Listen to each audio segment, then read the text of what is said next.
Hello and welcome to Ministry of JavaScript. In this video, we are going to be looking at that what is top level await and how can we use it in JavaScript.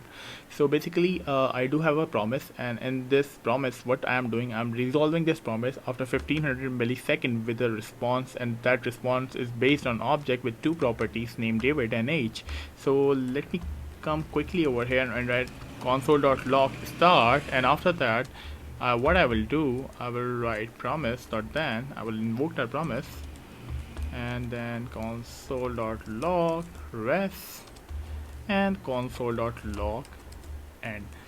If I save this, then you will notice first start got printed and then end, and after our promise got resolved, we got the object with the name David and age 30. But in our case, we do not want to do that. We want JavaScript to wait for this promise to get resolved or rejected. Well, if you are not using the promise inside any function, inside any function scope, then you can use a top level await. So you can just come over here, and in front of this, or in front of your any promise method, you can write await.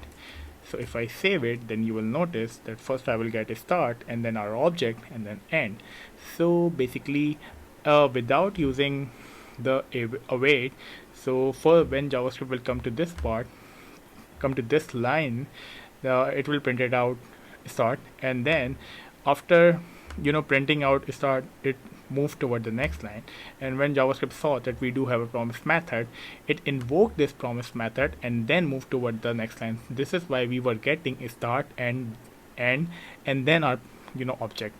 But using the await, when JavaScript come toward this line, then JavaScript saw that we do have a await keyword, so JavaScript waited for this promise to get resolved, and after it performed all the actions that were written inside the then method, and then after that JavaScript moved toward the next line. So this is how the top level await works in JavaScript. I will see you in the next video. Have a nice day.